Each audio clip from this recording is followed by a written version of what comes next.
বসবাস করে না? কথা বলেন আমার সাথে। করে।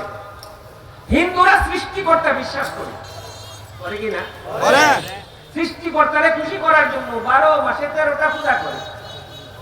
হিন্দুরা পরকাল বিশ্বাস করে, হিন্দুরা স্বর্গ নরক তথা জান্নাত জাহান্নাম বিশ্বাস করে।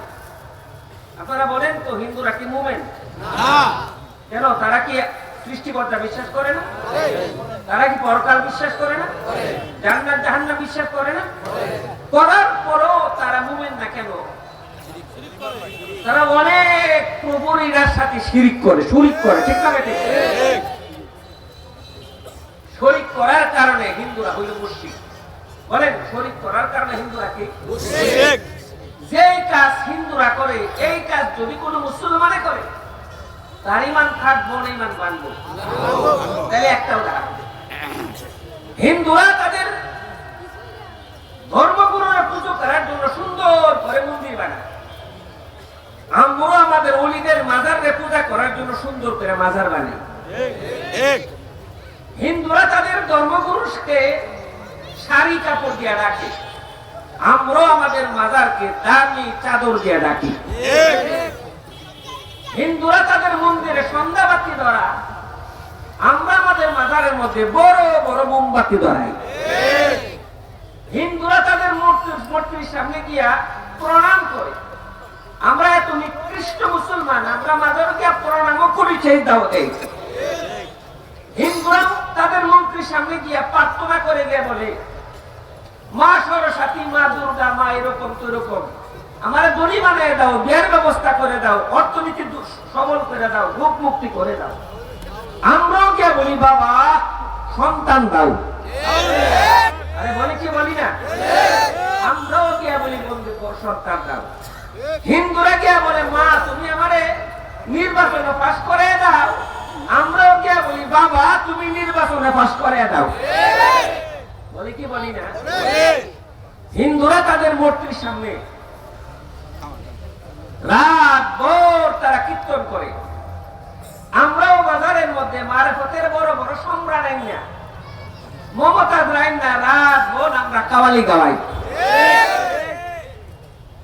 হিন্দুরা সকাল বেলা সারা রাত ভোর তারা কীর্তন করার পরে সকালবেলা মহাপ্রসাদ বিতরণ করে, আমরাও সকালবেলা তাবারক বিতরণ করি। এবার আমি বলবো আপনারা তার জবাব দিবেন। হিন্দুরা হইল মন্দির, আমাদের মাজার, তাদের শাড়ি কাপড়, আমাদের হলো গিলাপ, তাদের হলো সন্ধ্যাবাতি, আমাদের মোমবাতি, তাদের প্রণাম, আমাদের সেজদা, তাদের প্রার্থনা, আমাদের প্রার্থনা, তাদের কীর্তন, আমাদের কাওয়ালি, তাদের তাবার রোগ, তাদের হলো প্রসাদ, আমাদের তাবার রোগ। বেশ কম কই? কথা বলেন আপনারা? বেশ কম নাই? হ্যাঁ, আরো বেশ কম আছে। তারা তাদের মন্দিরের মধ্যে গাঞ্জার আসর বসাই না, আমরা আমাদের মাজারের মধ্যে গাঞ্জার আসর বসাই। আমি সংক্ষেপে ইসলামের মৌলিক 5টা বিষয়ের উপরে কথা বলবো। ওইটা বিষয়ের উপরে 5টা। 1 নম্বর হলো আকীদা, 2 নম্বর ইবাদত, 3 নম্বর মুআমালাত, 4 নম্বর মুআশারাত, 5 নম্বর আখলাক। ওইটা বিষয়ের উপরে 5টা। যেহেতু সময় অতি সংক্ষেপ, বিস্তারিত বলার যেহেতু অবকাশ নেই, আমি সংক্ষেপে 5টা জিনিস আপনাদের সামনে তুলে ধরব। প্রথম নম্বর হলো আকীদা বা ঈমান। আর ঈমান হলো দুনিয়ার মধ্যে সবচেয়ে বড়। বলেন ঈমান সবার আগে, বলেন ঈমান সবার আগে। ঈমানের মধ্যে যদি কোনো ভেজাল থাকে, ঈমানের মধ্যে যদি কোনো গন্ডগোল থাকে, জীবন ভর ইবাদত বন্দেগী করতে পারবে, কোন ইবাদত রব্বে কারীম কবুল করবে। এই জন্য ঈমান হতে হয় নির্ভেজাল। ঈমান কি? বলেন আমার সাথে, ঈমান কি? নির্ভেজাল ঈমান। আমি ছোট্ট একটা উদাহরণ দেওয়ার পরে এরপরে সামনে চলে যাব। আপনি জমিতে চাষ করলেন, সেচ দিলেন, সার দিলেন, গোবর দিলেন, সব দেওয়ার পরে যখন জমি বাইন করেন, সিদ্ধ ধান বাইন করছেন, ফসল কেমন হইব? কথা বলেন হবে না। ভুল কয়টা করছেন বলেন? কয়টা ভুল? আপনারা কথা বোঝেন না আমার? কয়টা ভুল? কেবল মাত্র শুধুমাত্র একটা ভুল, বীজ রোপণে ভুল করছেন। বীজদোষ হওয়ার কারণে যেরকম আপনার সমস্ত প্রচেষ্টা বাতিল, ঠিক তদ্রূপ ভাবে কোন মানুষের ইমানে যদি কোনো গন্ডগোল থাকে, দোষ থাকে, তার জীবন ভোর ইবাদত বন্দেগী করতে পারে, তার সমস্ত ইবাদত বাতিল। তার সমস্ত ইবাদত কি? বাতিল। এই জন্য আমরা সব ছাড় দিতে পারি, কিন্তু যাদের ইমানে গন্ডগোল আছে, বাতিল ফেরকার সাথে আমরা কোনোদিন আপোষ করতে পারি না।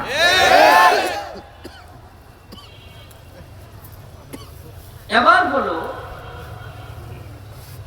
ইমানের মৌলিক মোট বড় বড় 10টা আলোচনা। ইমানের কালার আছে, ইমানের মজা আছে, ইমানের গ্রাণ আছে, ইমানের শাখা প্রশাখা আছে, ইমানের মেহনত আছে, ইমান ভাঙার কারণ আছে, ইমানের চুর আছে, ইমানের ডাকাইত আছে, ইমানের মহা পরীক্ষা আছে। ইমানি পরীক্ষায় যারা পাস করে তাদের জন্য জান্নাত আছে। আমি কি মনে করেন 10টা কথা বলার সুযোগ আছে নাকি? সুযোগ নাই। শুধুমাত্র কেবলমাত্র একটা অংশ বলি। আমাদের সবাই আমরা জানি নামাজ ভাঙার কারণ আছে। ছোট্ট একটা মক্তবের ছাত্র জিজ্ঞাসা করলে বলতে পারবে নামাজ ভাঙার কারণ কয়টি? নামাজ ভাঙার কারণ কয়টি?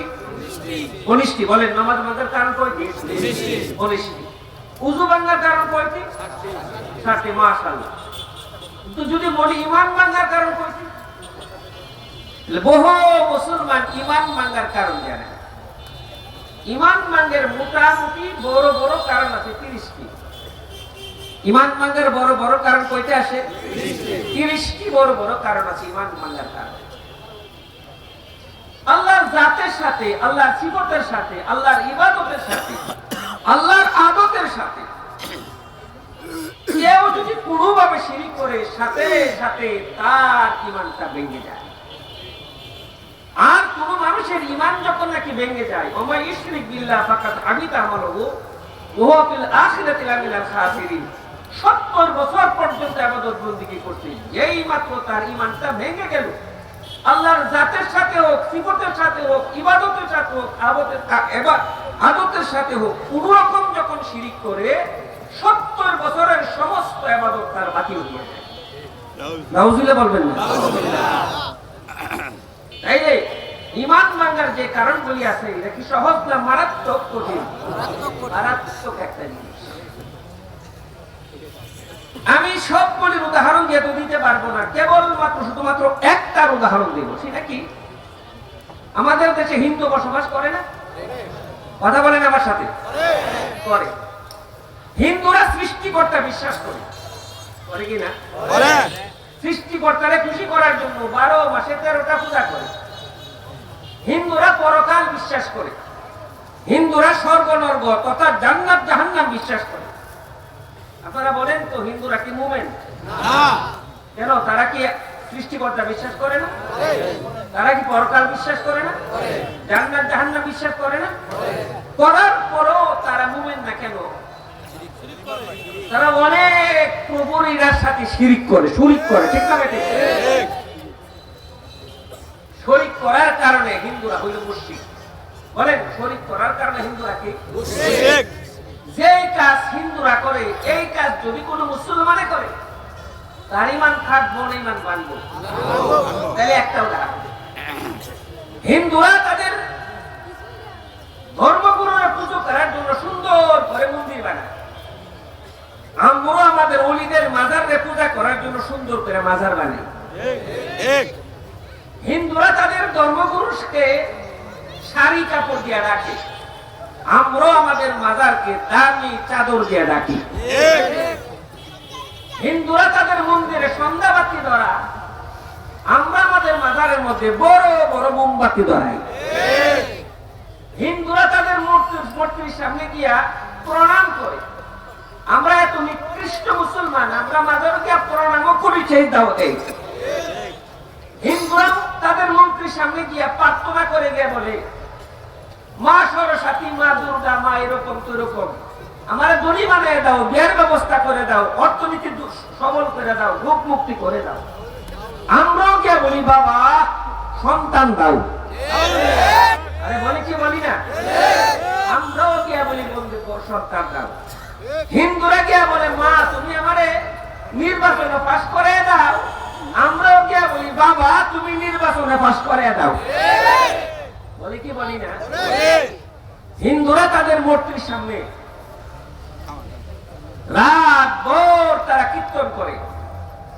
আমরাও বাজারের মধ্যে মারফতের বড় বড় সম্রাট আইনা, মমতাজ রাইনা, রাত ভোর আমরা কাওয়ালি গাওয়াই। হিন্দুরা সকাল বেলা সারা রাত ভোর তারা কীর্তন করার পরে সকালবেলা মহাপ্রসাদ বিতরণ করে। আমরাও সকালবেলা তাবারক বিতরণ করি।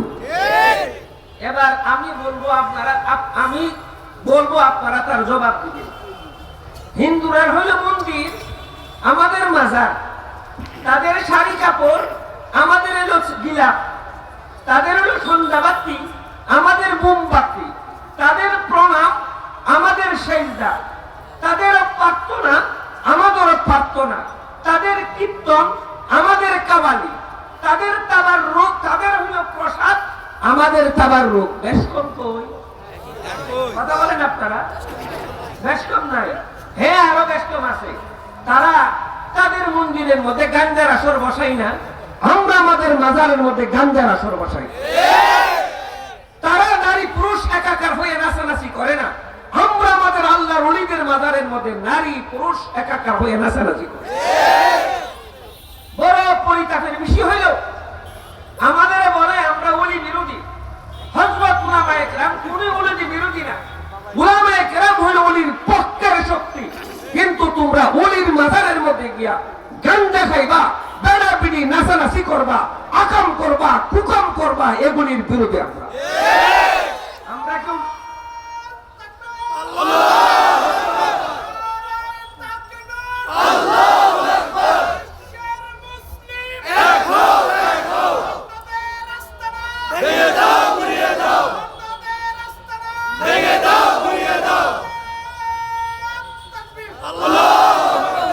কি বলেন? আমরা কি ওলি বিরোধী? বলেন আমরা কি ওলি বিরোধী? আমরা গাঞ্জার বিরোধী, আমরা নাচের বিরোধী, ঠিক না বেঠে? আমরা গানবাদ্যের বিরোধী, আমরা ওলি বিরোধী না।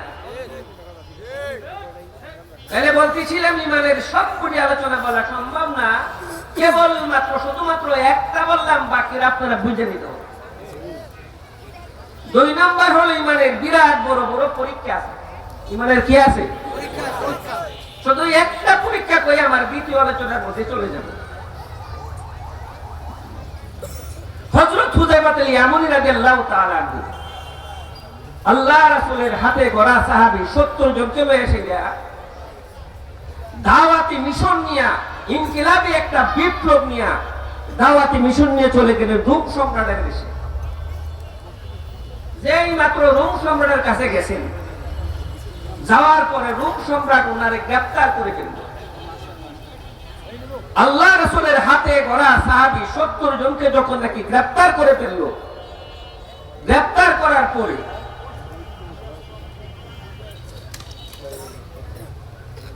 যখন ওইখানে গ্রেফতার করে নিয়ে গেলেন, নিয়ে যাওয়ার পরে রোম সম্রাট জীবন ভোর সাহাবায়ে কেরামের নাম শুনছে, কিন্তু সচক্ষে দেখে নাই। আর যে যত আল্লাহ ওয়ালা পরহেজগার, তার চেহারার মধ্যে নূর বিরাজ করে। ঠিক না ঠিক? আল্লাহ রাসূলের হাতে গড়া সাহাবী না জানি তাদের চেহারার মধ্যে কি নূর বিরাজ করছে। হযরত হুযায়ফা ইয়ামানী রাদিয়াল্লাহু তাআলা আনহুকে যখন বাদশার দরবারে নিলেন, বাদশার দরবারে নেওয়ার পর হুযায়ফা ইয়ামানীর সাথে যখন নাকি কথা বললেন, বাচ্চা হুযায়ফা ইয়ামানীর চেহারা দেখে তার চেহারার মধ্যে নূর বিরাজ করতেছে। এত প্রাঞ্জল ভাষায় আপনার কথা বলে বাদশার মন আকর্ষণ করে ফেলছে। বাদশা বলে, হুযায়ফা রে, এ যাবৎ কাল জীবনে কত যুবক দেখলাম, কিন্তু তোমার মতো দীপ্তময় চেহারার যুবক আমার জীবনে কোনোদিন ধরা পড়ে নাই। আমার একটা প্রস্তাব মানলে তোমার কপাল খুলে দেব। বলে, কি প্রস্তাব? তুমি যদি খ্রিস্টান ধর্ম গ্রহণ করো, প্রথম নাম্বার পুরস্কার হইল আমার মেয়ে তোমার কাছে বিয়ে দিব। দ্বিতীয় নম্বর আরেকটা বড় পুরস্কার হলো আমার একটা প্রদেশের গভর্নর তোমারে বানিয়ে দিব। কি মনে করেন, প্রস্তাবটা ছোট না বড়? প্রস্তাব ছোট না বড়? আমরা তো ইলেকশন আইছে 500 টাকা দিয়ে ইমান বেচে লাই। ঠিক না বেঠে? 500 টাকা দিয়ে ইমান বেচবো। হুযায়ফা বলে, এমনই বললে, ও বাদশা, আমি আপনার কাছে বন্দী, এই জন্য আপনি আমার চিনিমিনি ইমান নিয়ে চিনিমিনি খেলতেছেন। আপনি ভালো করে শুনে রাখুন, আপনার রাজত্বটা ছোট, এই পৃথিবীটা যত বড়, 10টা পৃথিবীও যদি আমার পায়ের নিচে ঢেলে দেওয়া হয়, আমি হুযায়ফা কোনোদিন আমার ইমান বিক্রি করব। বলে, ইমান বিক্রি করবে না?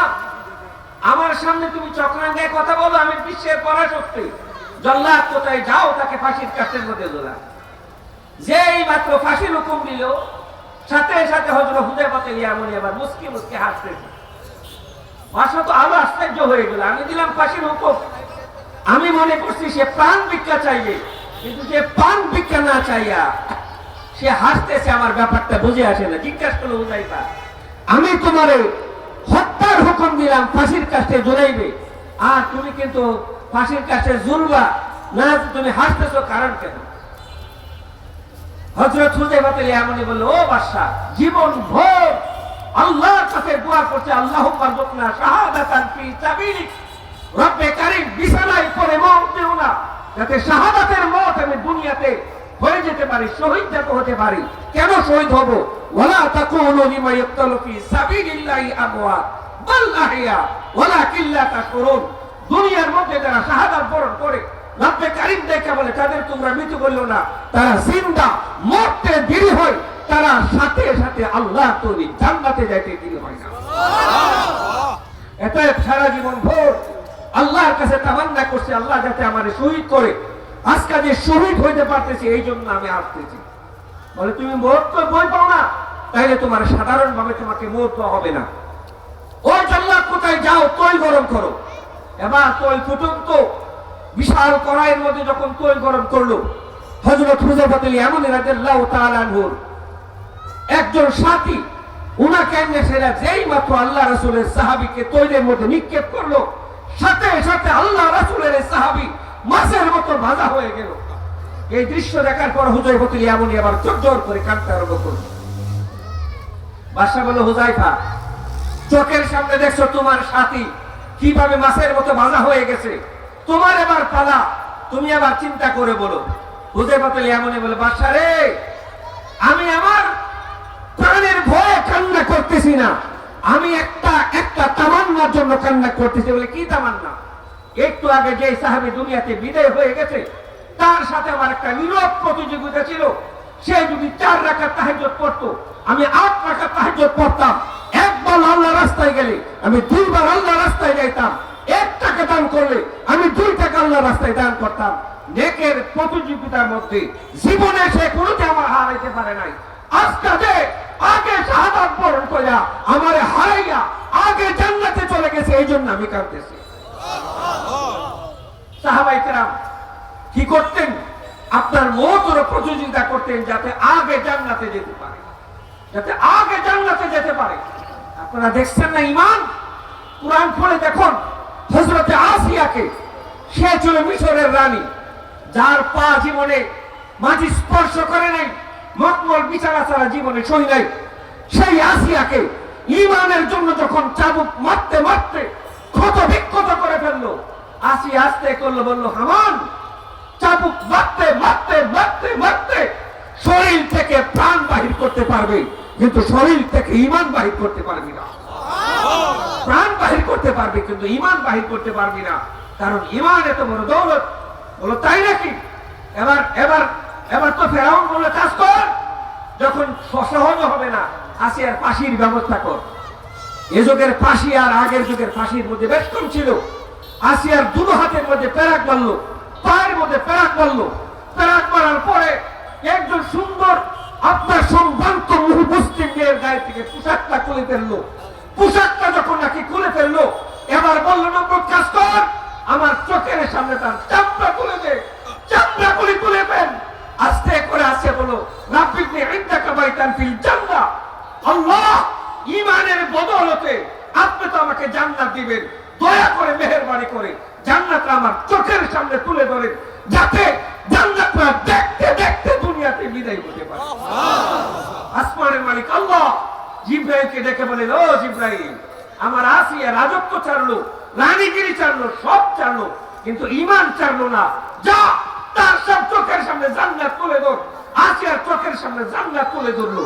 আসিয়া জান্নাত দেখতে দেখতে দুনিয়াতে বিদায় হয়ে সব ছাড়ে কিন্তু ঈমান ছাড়ে না, সব ছাড়ে কিন্তু ঈমান ছাড়ে না।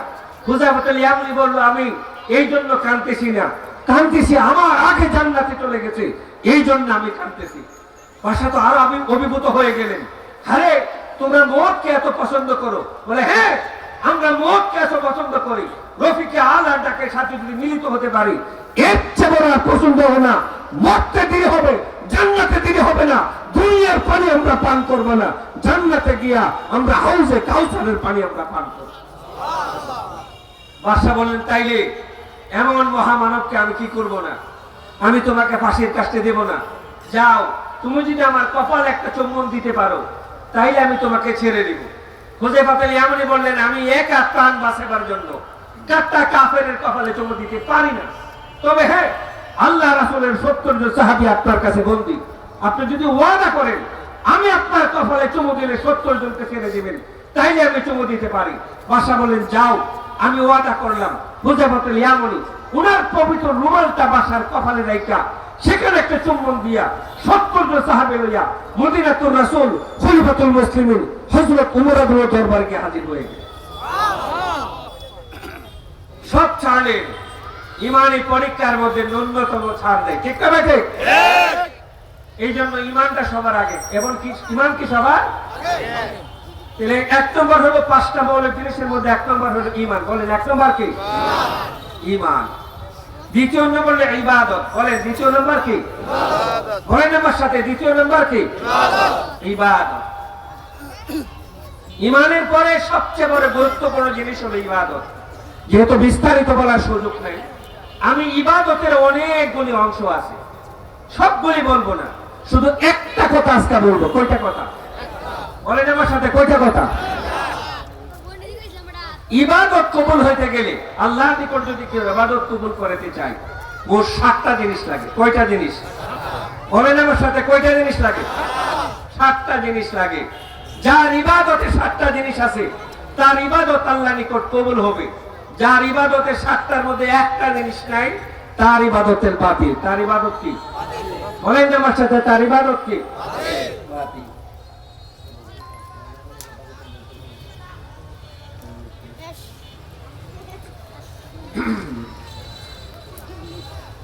এক নম্বর, ইবাদত যদি কেউ কবুল করতে চান, আমি আমার ইবাদতের জন্য আমি যে 7টা জিনিস বলবো, আপনারা মুখস্থ করবেন তো? করবেন তো? পরে আমি জিজ্ঞাসা করবো, আপনারা দাঁড়িয়ে বলতে হবে। প্রথম নম্বর, ইবাদতের জন্য সবার দরজা খোলা। বলেন আমার সাথে, ইবাদতের জন্য সবার দরজা খোলা, কিন্তু কবুলিয়তের জন্য সবার দরজা খোলা না। কবুলিয়তের জন্য সবার দরজা খোলা না। এই গাজীপুরের সবচেয়ে বড় পাপিষ্ঠ, সেও তাহাজ্জুদ করতে পারে? পারে না? গাজীপুরের সবচেয়ে বড় দুর্নীতিবাজ, সেও হজ করতে পারে। সবচেয়ে বড় সুদখোর মসজিদ নির্মাণ করতে পারে। সবচেয়ে বড় ঘুষখোর মাদ্রাসা নির্মাণ করতে পারে। তাহলে আমরা বলবো, ইবাদতের জন্য সবার দরজা খোলা, কিন্তু কবুলিয়তের জন্য সবার দরজা। বলেন আমার সাথে, কবুলিয়তের জন্য সবার দরজা খোলা না। 1 নম্বর, ইবাদত যদি কেউ কবুল করতে চায়, তাইলে ইবাদত যদি কেউ কবুল করতে চায়, প্রথম নম্বর হলো ইবাদতের মধ্যে নবীর তরিকা লাগবে। বলেন আমার সাথে, কি লাগবে? বলেন আমার সাথে, কি লাগবে? নবীর তরিকা। যার ইবাদতের মধ্যে নবীর তরিকা নাই, মানে মেড ইন ইবাদতটা মেড ইন মদিনা না, মদিনাওয়ালার মহারে নবুয়তের যে ইবাদতের ছিল নাই, ইবাদতরা যতই সুন্দর হোক, 1000 কোটি টাকা খরচ করা হোক, এই ইবাদত আল্লাহর নিকট কবুল হবে না। ঠিক না ঠিক? ইবাদত কি করতে হবে? ফাত্তাবিউনি, নবীর তরিকা লাগবে। নবীর তরিকা মোতাবেক ছাড়া মন বরাবর জীবন ভর ইবাদত বন্দেগী করলে একটা ইবাদত কবুল হবে না। কয়েকটা উদাহরণ মনে করেন, আপনি দাঁড়িয়ে রাখছেন, কি রাখছেন? বলেন আমার সাথে, কি রাখছেন? দাঁড়িয়ে রাখছেন ছোট্ট ছোট্ট করে। কি বলেন? ছোট্ট ছোট্ট করে যদি দাঁড়িয়ে রাখেন 70 বছর পর্যন্ত দাঁড়িয়ে রাখতে পারবেন। কিন্তু নবীর তরিকা না থাকার কারণে আপনার আমল নামার মধ্যে একটা নেকিও জমা হবে না। কথা বলেন আমার সাথে। আমার সাথে আর সামনে অনেক উলামায়ে কেরাম আছে, শাইখুল হাদিসরা বসে আছে। ভালো করে শুনে রাখুন, ছোট্ট দাঁড়িয়ে রাখছেন, এরপরে কাটছাট করে দাঁড়িয়ে রাখছেন। দাড়ি কেমন যেরকম ভাবে হারাম, সাধারণত এরকম ভাবে হারাম। নবীর তরিকা হলো এক মুষ্টি দাঁড়িয়ে রাখা। কেউ যদি এক মুষ্টি থেকে 1 ইঞ্চি কম রাখে, 70 বছর 80 বছর পর্যন্ত দাঁড়িয়ে রাখতে পারে, কিন্তু তার আমল নামার মধ্যে একটা নেকিও জমা হবে না, কারণ নবীর তরিকা না থাকার কারণে। ঠিক না ঠিক? সালাম দিছে আসসালামু আলাইকুম, কি কইছেন? কইছেন ওয়ালাইকুম। আছে না নাই? সারা জীবন ভোর আসসালামু আলাইকুম বলতে পারবেন, ওয়ালাইকুম বলতে পারবেন। নবীর তরিকা সালাম না হওয়ার কারণে, জীবন ভোর নবীর তরিকা না হওয়ার কারণে জীবন ভোর সালাম দিতে পারেন, আমল নামার মধ্যে একটা নেকিও জমা হবে না। আমল নামায় নেকি জমা করতে হলে নবীর তরিকায় সালাম দিতে হবে। বোকরা পড়ছেন কিন্তু চেহারা খোলা। কথা বলেন আপনারা, বলেন আমার সাথে, বোকরা পড়ছেন কি খোলা? অথবা টাইট, অথবা টাইট, অথবা শর্ট, অথবা পাতলা। আছে না নাই?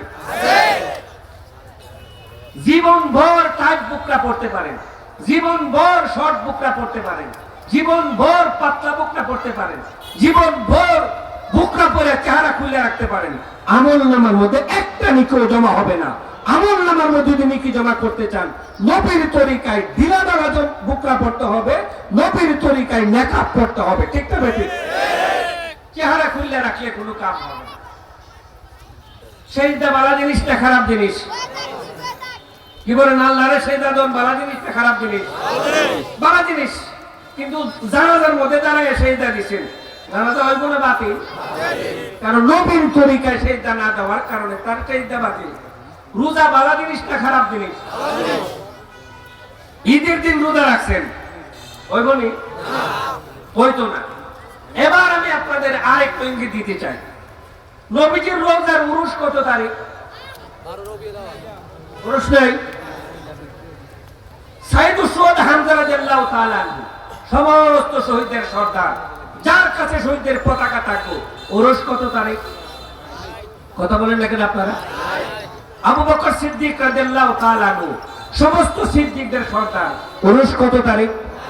কথা বলেন আপনারা, উরুস কত তারিখ? কেন ছোট লিহারা না বড় ওলি? তাইলে নবীর তরিকা না থাকার কারণে জীবন ভর তুমি আমল করতে পারো, নবীর তরিকা না থাকলে একটা আমল আল্লাহর নিকট কবুল হবে না। নাম্বার 1। নাম্বার 2, আমল যদি আল্লাহর নিকট কবুল করতে চান, দ্বিতীয় নাম্বার হলো আমলটা হতে হবে রিয়া মুক্ত। আমল হতে হবে কি? রিয়া মুক্ত। মানুষকে দেখাবার জন্য কুরবানি করছেন, মানুষকে দেখাবার জন্য মসজিদ বানাইছেন, মানুষকে দেখাবার জন্য বাহবা পাড়াবার জন্য মাদ্রাসা বানাইছেন, রাস্তা বানাইছেন, কালবান বানাইছেন, ব্রিজ বানাইছেন, মানুষকে দেখাবার জন্য যদি করে থাকেন, মান সাল্লাল্লাহু ফাকাত আশরাকা, আমল নামার মধ্যে শিরকের গুনাহ জমা হবে, আমল নামার মধ্যে নেকি জমা হবে না। ঠিক না ঠিক?